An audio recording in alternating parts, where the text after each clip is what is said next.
Hello and welcome to Unews. I'm Carolina Sarassa. Happy Monday, Feliz Lunes, and thank you for being with us today. And we begin today with a sharp escalation between the U.S. and Iran. This just days after the White House accused them of planting mines on 2 oil tankers. Maite Interiano has more details. And Saudi Crown Prince Mohammed bin Salman now saying he also blames Iran for the attacks. Those explosions are still under investigation. And now President Trump is kicking off his re-election campaign this week. When new poll data is showing the president is trailing behind former VP Joe Biden. And now Trump is criticizing those numbers. Andrea Linares has the details. Early state polling does not always predict how a race actually ends, and other first-term presidents have often looked more vulnerable than they turned out to be after months on the campaign trail. Incumbent presidents, especially those steering a strong economy like Mr. Trump, have historically had a clear advantage when seeking a second term in office. Carolina, now back to you. Thank you, Andrea, for that report. And now former White House Communications Director Hope Hicks will testify behind doors on Wednesday. The U.S. is ramping up cyber attacks on Russia's electric power grid, placing potentially crippling malware inside the Russian system. That's according to a report by the New York Times.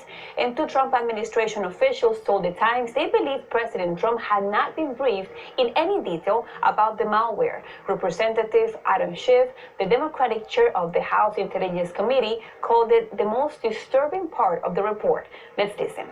We have more details on the attacks against Big Papi. According to authorities, police arrested and charged suspect number 10. All this as David Ortiz celebrated Father's Day from the hospital in Boston. Lorraine Cáceres has the latest.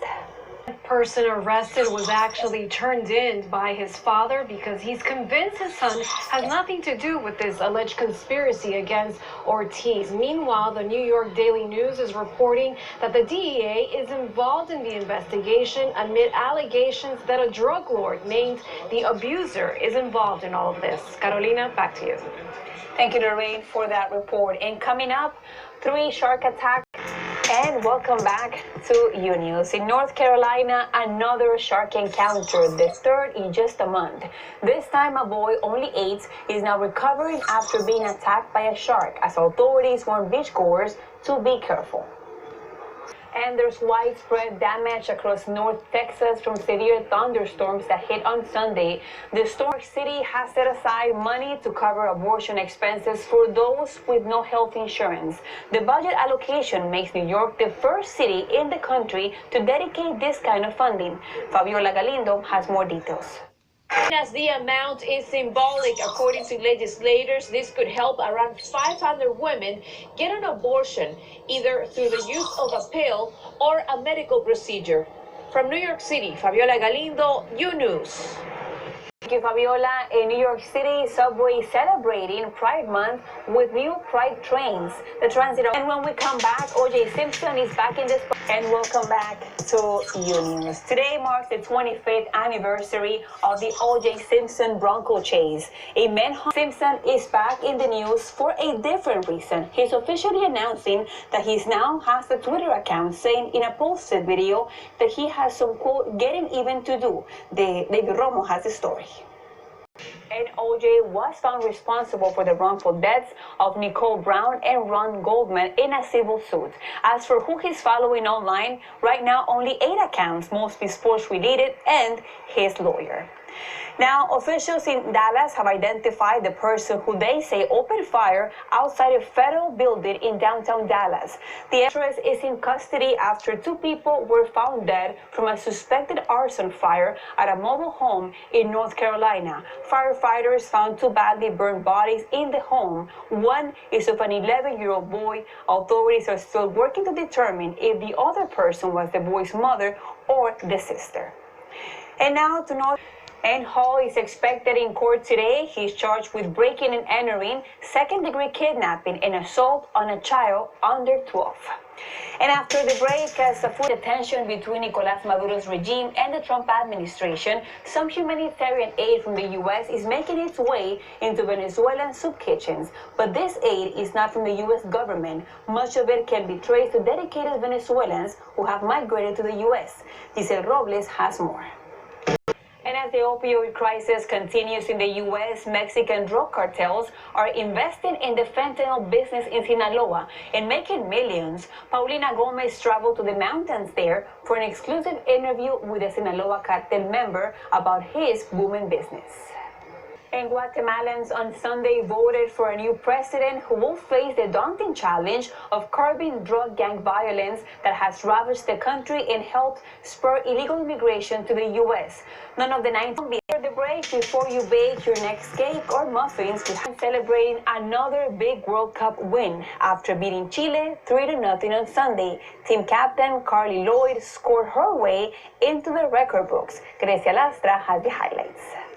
The Toronto Raptors and fans paraded through the city this morning to celebrate Canada's first ever NBA championship title.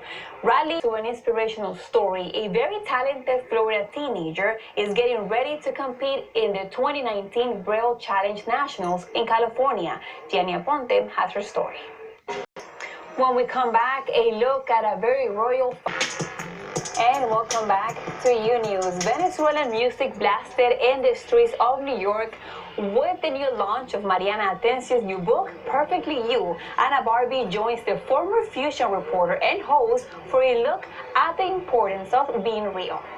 And I've seen it everywhere, and we tend to want to rise to an ideal that really detracts from our true absence of flaws, but the commitment to give our best to everything we do. Latinas, we are tend to be stereotyped, to be put in a box.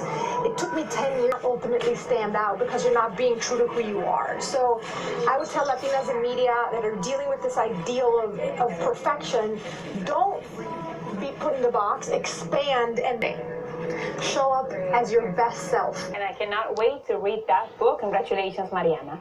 And now a very special Father's Day for the UK. It is the first one for Prince Harry, as Media Marius reports. He and the Duchess Meghan sharing a brand new photo of baby Archie to mark the special occasion. In the speech he gave this morning, Harry said his motivation to remove these landmines is purely humanitarian and not political. Now, he also mentioned his mom, saying he was recently told that Princess Diana made a positive transformation in Wambo, a city in Angola. Now, this was, of course, back in 1997 with a non-profit organization called the Halo Trust. And his medium is Harry working with this organization? Well, yeah, he is. So he teamed up with them, and he took a trip to Africa already in 2013. And more than likely, he will be going again in the coming months. Now, Meghan Markle is rumored to be going as well, but it's unclear whether baby Archie will join us. He's just going to be a few months old. Right. And also, media, speaking of that, talk to us about what was trending, especially this weekend. Yes, so trending this weekend was Mexican soccer star, and of course, it's Javier Hernandez, or as most of us know him, Chicharito. Now, he posted a picture on Instagram. We're going to ask you, and everybody who's watching us, who is your favorite TV or celebrity daddy?